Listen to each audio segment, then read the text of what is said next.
Mesdames, Mesdemoiselles et Messieurs, bonjour, bienvenue dans cet entretien spécial. Vous savez qu'aujourd'hui, c'est le 8 mars, nous parlons femmes, nous parlons maman, nous parlons filles. J'ai l'honneur sur ce plateau de recevoir une dame, professeure de son état, Georgette Biébié-Songo, professeure de toxicologie à l'université de Kinshasa.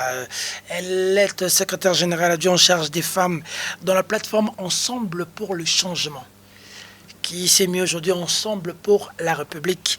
Mais Ensemble pour le changement, c'est là qu'elle occupait les fonctions de secrétaire générale adjoint en charge des femmes. Elle est présidente de la GBS Foundation. GBS Foundation, je crois que c'est Georgette Biébié-Songo. Voilà, et militante pour la protection de la promotion des droits des femmes. Veuve et mère de 4 garçons. Yes. Professeur, bienvenue. Bonjour, Peter. Vous êtes un proche de Moïse Katumbi. Je suis dans la famille politique de Moïse Katumbi. Vous vous battez pour la femme. Je me bats pour les filles, pour ta fille. Merci. Pour ta sœur, Oui.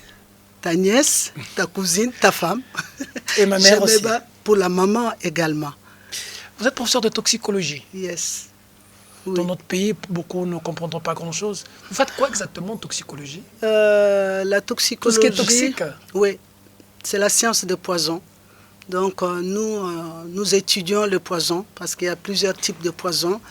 Un poison peut être volatile, le poison peut être sous forme de gaz, le poison peut être liquide, le poison peut être solide. Donc on étudie d'abord les propriétés physico-chimiques du poison.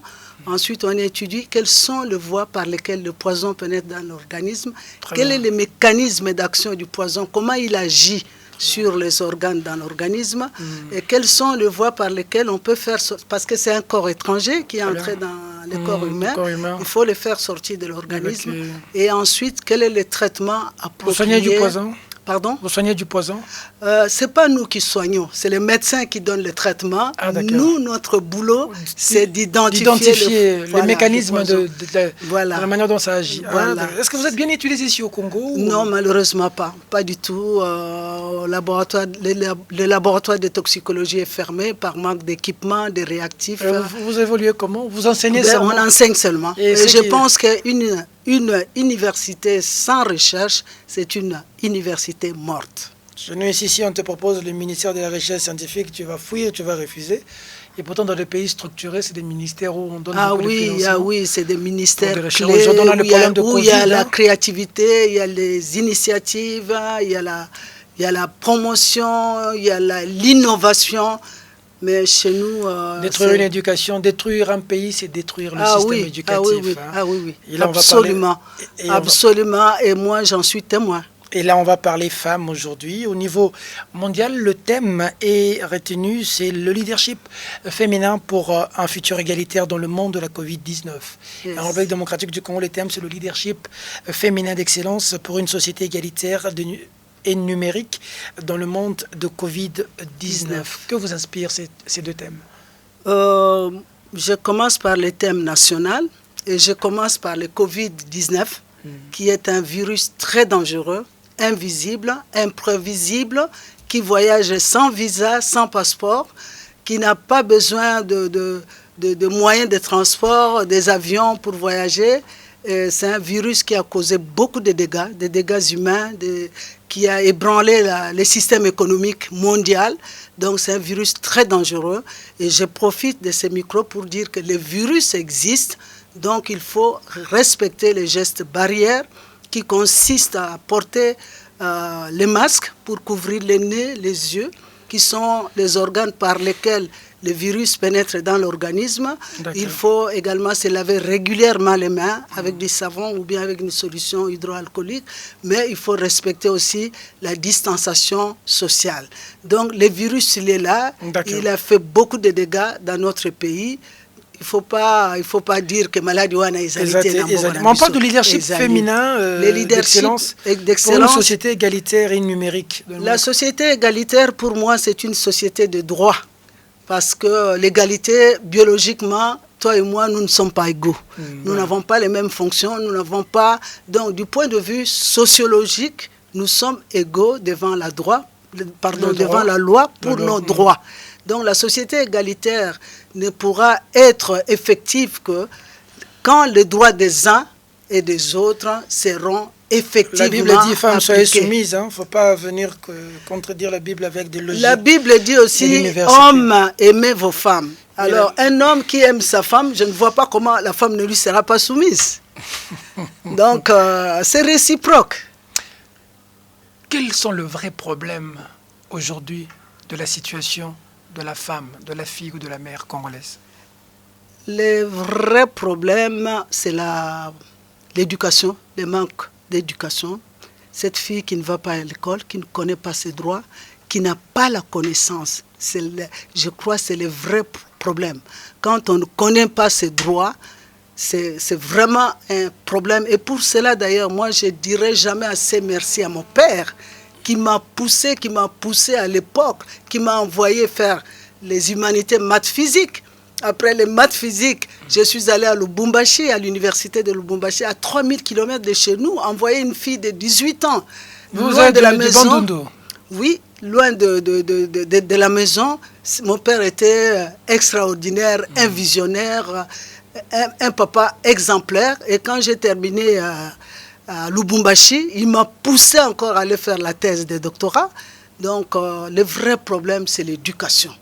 Je pense que quand on ne connaît pas ses droits, même à Lingala, la Bible dit, quand on ne connaît pas ses droits, est-ce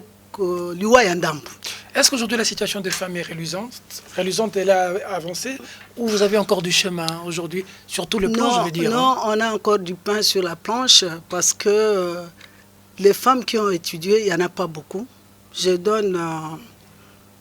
dit au président de la République, merci pour la scolarité gratuite. La gratuité de l'enseignement. Parce qu'à cause de la pauvreté excessive des familles, les parents avaient tendance de favoriser la scolarisation du garçon au détriment de la fille, même si la fille était plus intelligente que les garçons.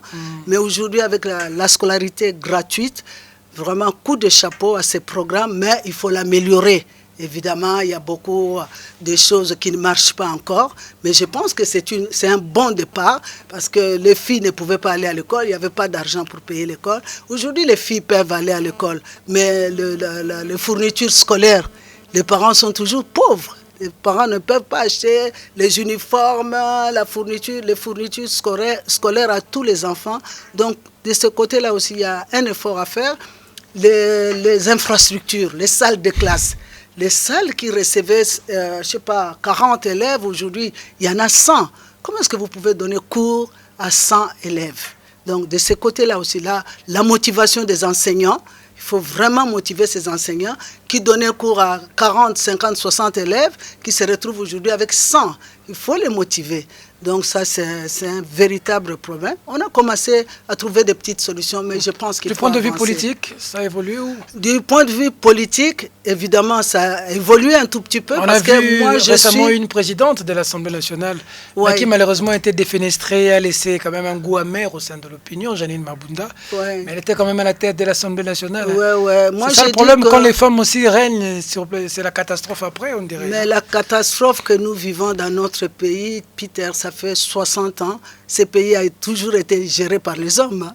Donc vous ne pouvez pas l'attribuer à une seule femme. Cette femme-là, on ne dit pas qu'elle a mal géré, bon, je ne sais pas. Mais elle a été au service d'un homme, de son autorité morale, au lieu d'être au service de la nation. Et moi, je ne soutiens pas une femme parce que c'est une femme. Je soutiens des femmes compétentes, intègres, loyales, engagées, travailleuses, qui travaillent pour la nation, pas pour un individu. Vous, au niveau de Ensemble, est-ce que la femme a de la place? C'est un travail que nous sommes en train de faire. Je crois que, la femme n'est pas marginalisée. Je tonne tous les jours. D'ailleurs, la dernière visite du président Moïse Katumbi chez le Premier ministre, on a vu qu'il était accompagné de 2 femmes.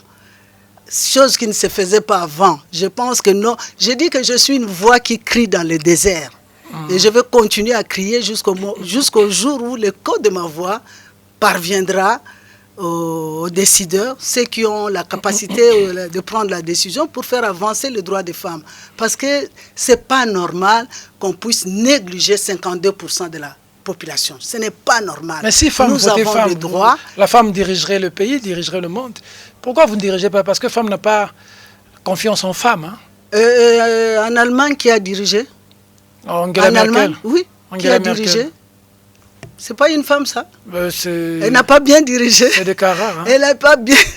Des cas rares. Mais je disais que si femmes votaient femmes, même au Congo, on aurait un président femme, on aurait Nous avons, plusieurs femmes dans nous les avons institutions. un système foncièrement patriarcal, avec beaucoup de stéréotypes, avec beaucoup de préjugés. Et des à caricatures. l'égard- Hein. Des caricatures à l'égard de la femme. Il y a un travail à faire, un grand travail à faire pour changer l'image de la femme politique. Donc, nous sommes au combat. Moi, je suis au combat. Vous avez vu le tweet de votre président? J'ai vu les tweets Il dit quoi? que j'ai beaucoup aimés. Les femmes n'ont pas encore acquis l'égalité de droit dans le monde. En RDC, dans le fait, elles restent trop souvent marginalisées, discriminées, laissées de côté. Et le chef dit, nous devons y remédier, mettre en œuvre plutôt l'égalité et la parité qui sont inscrites dans la Constitution. Mais moi, je vais suivre. Je vais suivre. Bientôt, on va donner la liste de membres Ensemble pour la République. Je vais voir combien de femmes il y aura sur cette liste et je vous assure que je ne vais pas me taire. Hein.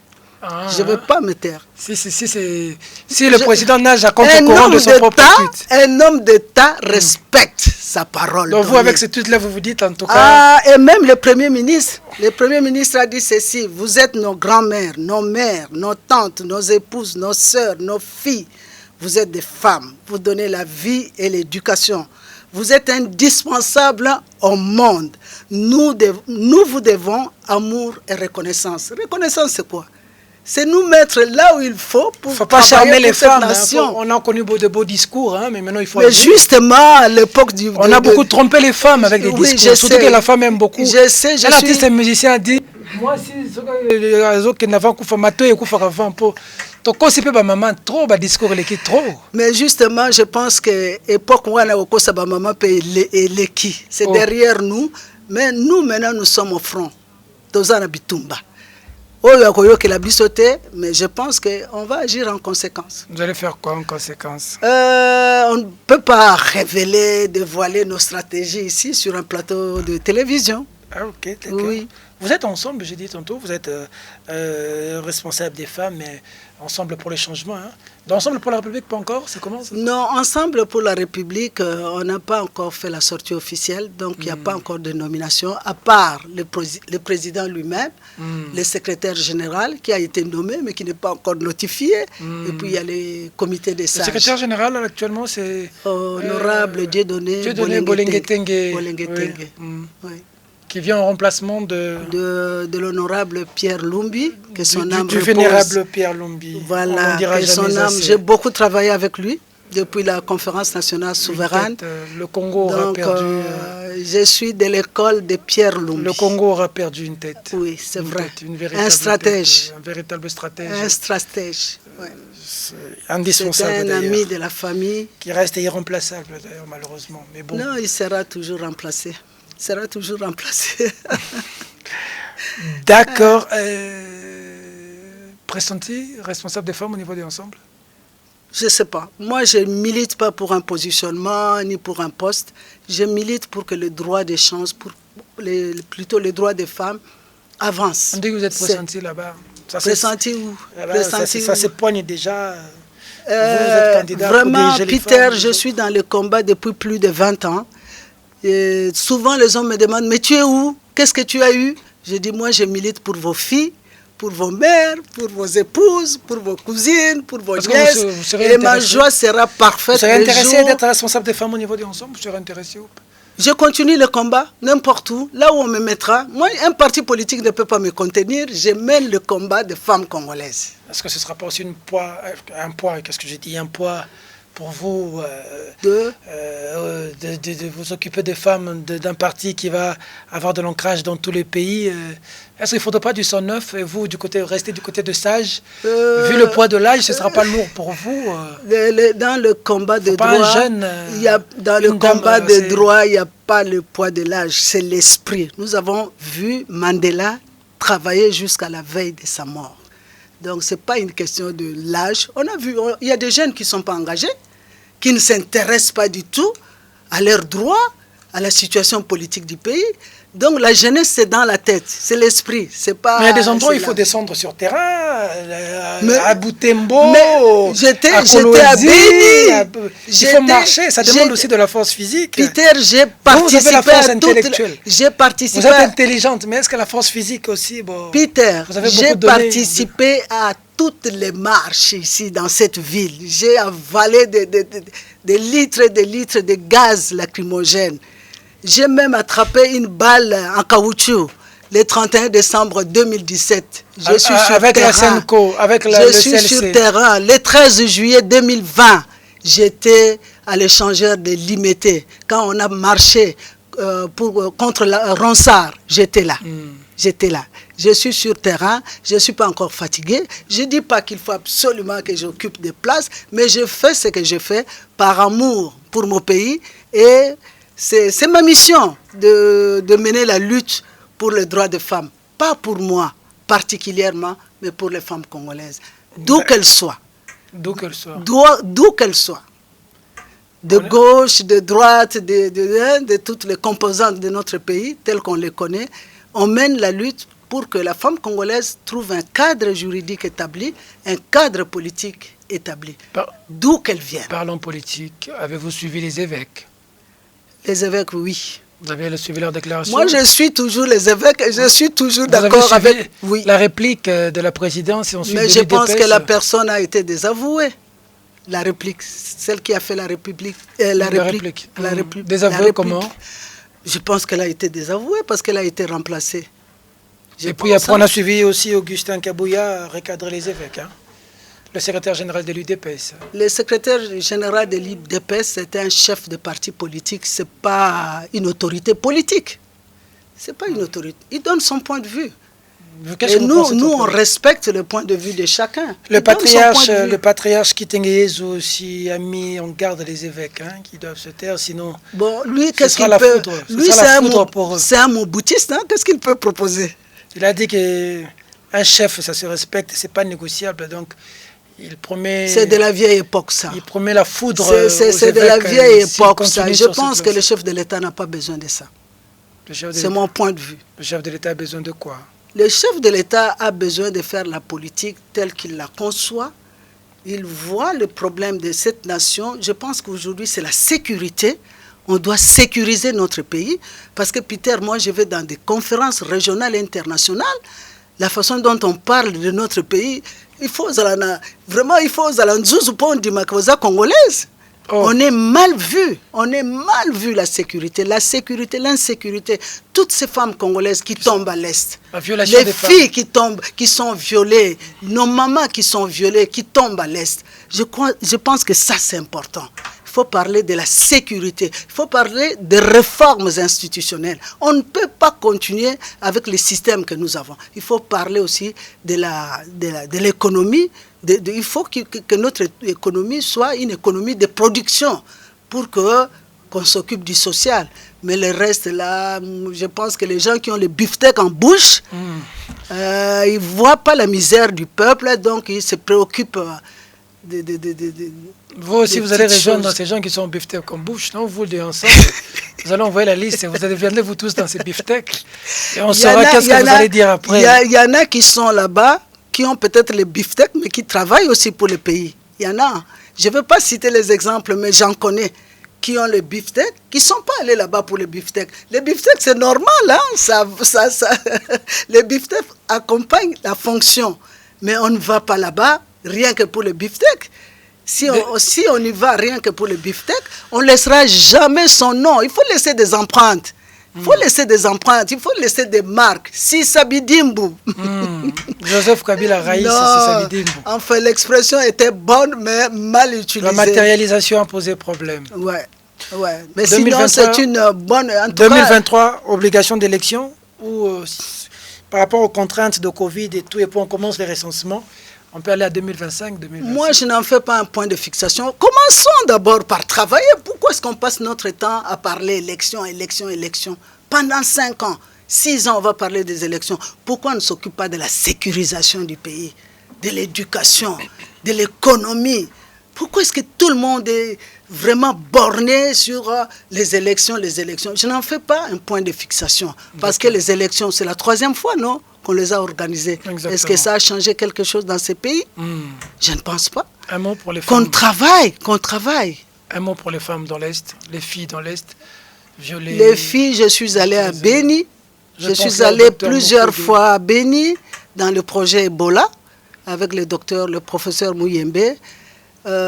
J'ai mal au cœur quand je vois ce qui se passe à l'Est, sous la barbe de la MONUSCO.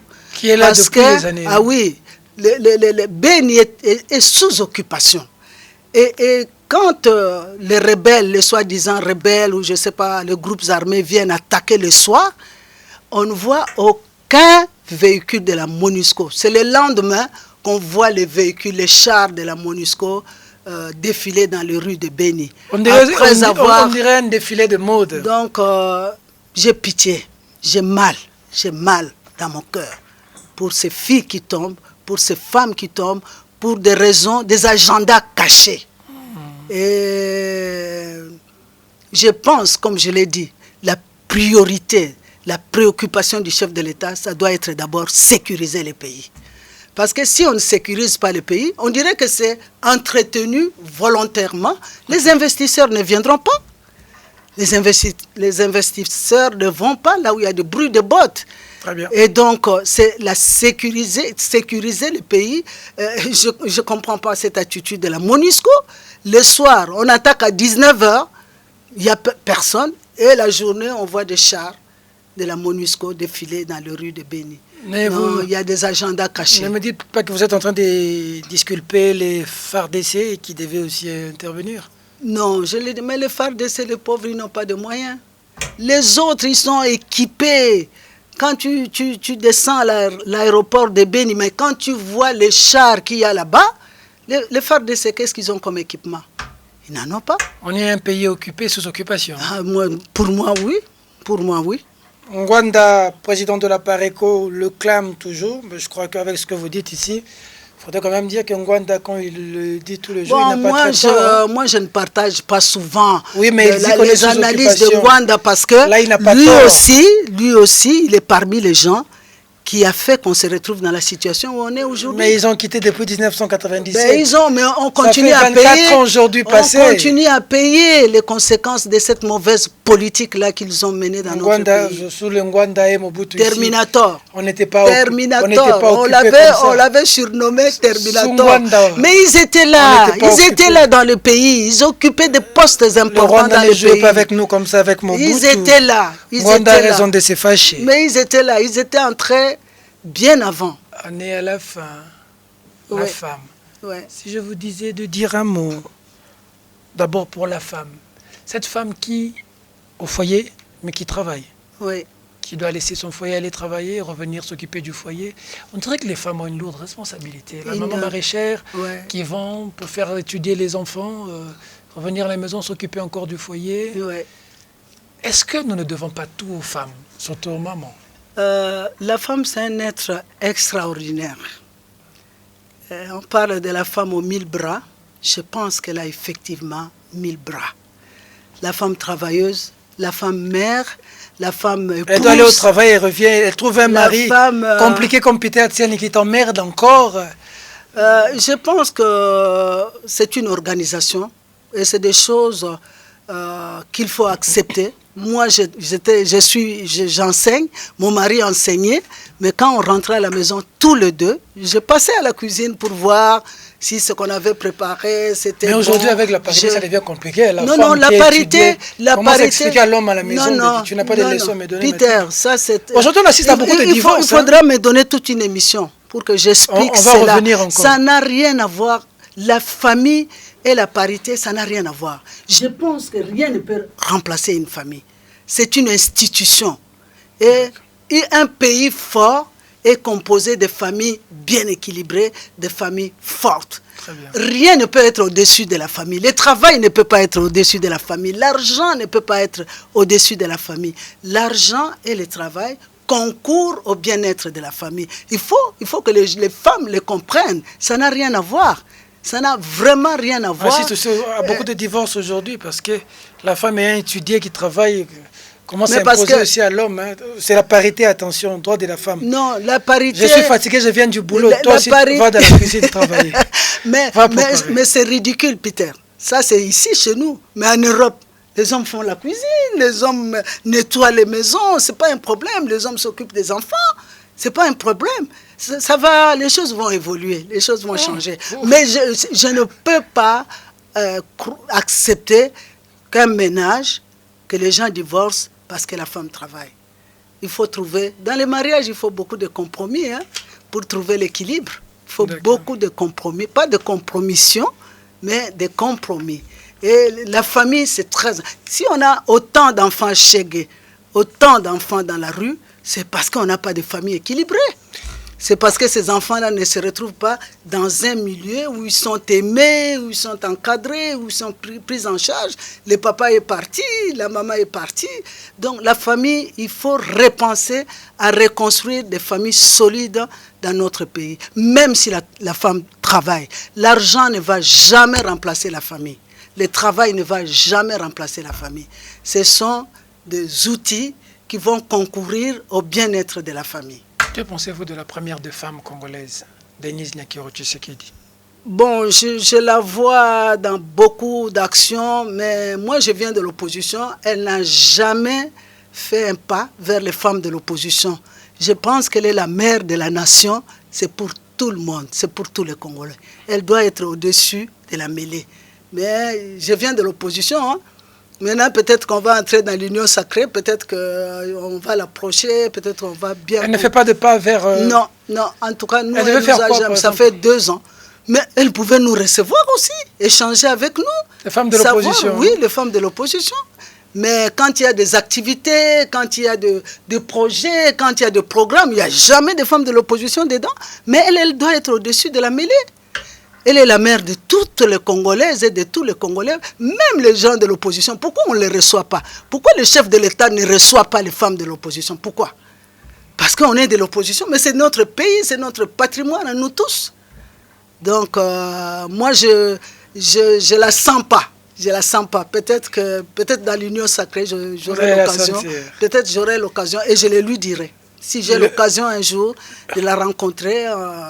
je le lui dirai, mon sentiment par rapport à ces actions au niveau du Congo. Si je vous disais d'adresser un message à la nation qui vous a suivi, à la maman, la jeune fille, surtout la jeune fille, pour devenir demain comme vous, professeur. Ouais, la jeune fille, moi je n'ai pas de fille, mais je mène le combat pour les filles. Vous n'avez que des garçons? Je n'ai que des garçons. Moi je n'ai que des filles. Ah, c'est bien ça. J'ai 3 filles. Moi j'ai 4 garçons. Malika Tiani, Kerti Tiani. Mais c'est bien ça, c'est bien. Moi, j'adore les filles.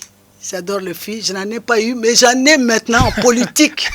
Et associativement, j'ai des filles que j'ai mises au monde. Très bien. Politiquement et associativement. Très bien. Je leur demande de... Mais c'est les papas qui doivent les encadrer aussi. Hein. Moi, c'est mon père qui m'a encadré. C'est mon père qui a fait de moi ce que je suis. C'est mon père qui a forgé le caractère qui est en moi. Donc, c'est au papa. Si demain tu veux avoir ta fille professeure d'université, médecin, avocate, il faut l'encadrer dès maintenant. Ce n'est pas une affaire de femmes seulement, c'est une affaire d'hommes et de femmes genrés, libérés des mentalités rétrogrades, des mentalités de traditions rétrogrades, de coutumes rétrogrades. Ces mentalités qui pensent que la fille c'est bon pour la dot, c'est bon pour les mariages. Non, non, non. Le mariage, c'est une étape de la vie, comme la naissance, comme on fait les études et on se marie. C'est une étape de la vie, mais ça ne peut pas être un point de fixation. Donc, les filles, je vous encourage à aller le plus loin possible. Pour terminer avec l'anecdote, j'ai dit à mon fils, le dernier, je lui ai dit, mais toi, tu négliges les études, mais tu as vu, Thomas Sankara dit que malheur au fils qui ne fera pas mieux que son père. Et mon fils m'a dit, mais maman, papa et toi, vous avez tapé très haut là, vous êtes professeurs tous les deux. Moi, qu'est-ce que je peux faire pour aller au-delà? Je dis non, dans ton domaine, tu peux faire beaucoup de choses. Donc, il ne faut pas être bloqué, il faut pas être... On a fini l'émission. Merci Peter. Question directe, dernière question. Un message derrière un grand homme se cache une grande dame. Hein. Yes. Un message à Madame Denise Fayoulou, épouse de Martin Fayoulou. Denise, non, elle s'appelle Esther Fayoulou. Esther Fayoulou. Je l'ai vue, on a travaillé ensemble dans l'Amouka. C'est une dame que j'apprécie beaucoup. Mais qu'elle continue à soutenir son mari. Parce que moi aussi, je soutiens le combat de la vérité des urnes. Parce que j'ai été élu. J'ai été élu, mais je n'ai pas été proclamé. J'aimerais comprendre pourquoi je n'ai pas été proclamé. Bon. Mais je n'en fais pas un point de fixation. Voilà la différence. J'aimerais comprendre. Elle vous suit, vous lui dites quoi? Maman Esther, Esther Fayoulou. Courage. Maman Esther Fayoulou, courage pour le combat, pour la vérité des urnes. Je vous soutiens. On devrait comprendre un jour qu'est-ce qui s'est passé dans ces pays pour perdre une si belle occasion. D'accord. On est ensemble. Maman Liliane Bemba. Ah, voilà Moutouranga. Maman Liliane, bonjour. Maman Liliane, merci pour le combat que vous avez mené auprès de cet homme. Toutes ces années en prison, vous ne l'avez pas lâché, vous étiez toujours à ses côtés. Vous nous avez aidé beaucoup quand on s'est battu pour faire inscrire la parité dans la Constitution. Vous étiez toujours là avec nous dans nos réunions. Bravo maman, il faut continuer à cette loyauté, cette détermination, cet engagement auprès de votre mari. Maman Karine Katumbi. Et merci aussi de soutenir cet homme. Moi je l'appelle Zengamambu. Oh. Je l'appelle Zengamambu et puis je l'appelle aussi homme de cœur, homme de compassion, homme d'action. Donc, merci du travail, du soutien que vous apportez à ce grand homme d'État qui a un grand cœur, qui a le souci de son peuple. Merci et courage dans le combat. Moi, je ne dis pas bonne fête parce que qu'est-ce qu'on fête? On ne fête pas encore. Enfin. Aussi longtemps qu'on n'a pas encore obtenu la parité, on ne fête pas. Et enfin, à Maman Marthe Tshisekedi. Ah, la grande dame aussi. Vous voyez, quand les femmes sont déterminées, quand elles sont loyales, quand elles sont engagées, elles restent auprès de leur mari. Elles sont souvent dans l'anonymat, mais comme vous l'avez dit tout à l'heure, c'est des grandes dames. Je salue son parcours, je salue son courage et je salue aussi son ministère parce que c'est un ministère accompagner un homme public qui est tout le temps arrêté, renvoyé au village. Vous êtes toujours là, vous occupez des enfants, vous occupez de lui. Moi, j'étais la femme d'un homme politique. Peut-être qu'on n'a pas leur envergure, mais ce n'était pas facile. Donc, ces femmes qui sont restées auprès de leur mari, coup de chapeau de maman. Merci pour le travail fait. Peut-être aussi, j'aimerais aussi saluer Madame Thérèse Bomboko. Ah, d'accord. Qui nous a beaucoup aidé aussi quand son mari, Olivier Kamitatou, était président de l'Assemblée nationale. Elle nous a aidés. Toutes ces femmes-là, bravo, merci. Continuez à militer. Vous êtes des Esther auprès de vos maris pour plaider la cause des femmes du Congo. Merci beaucoup. Je crois que quand vous parlez d'accompagner un homme dans le combat, moi j'ai été en prison, j'en sais quelque chose. C'est là qu'à Maman Marthe Tshisekedi, je crois que si elle parlait ou si elle devait ressasser sa vie, elle passerait pour un modèle pour beaucoup de femmes auprès de son homme. Elle a soutenu le Sphinx et Tshisekedi jusqu'au dernier jour de sa vie. Toutes ces années de relégation, d'humiliation et de combat. D'humiliation. Nous voyons Tshisekedi, mais très rarement, nous voyons souvent les hommes, très rarement leurs femmes. Moi, j'ai vu Tshisekedi 3 fois dans ma vie. Et pourtant, les hommes sont souvent forts quand ils sont soutenus par des femmes fortes. Merci aussi à la femme de Peter Tchani. Merci de Jolie Kabunda Tiani. Jolie Kabunda Tiani. Jolie Kabunda Tiani. Merci maman. Merci de le soutenir toujours.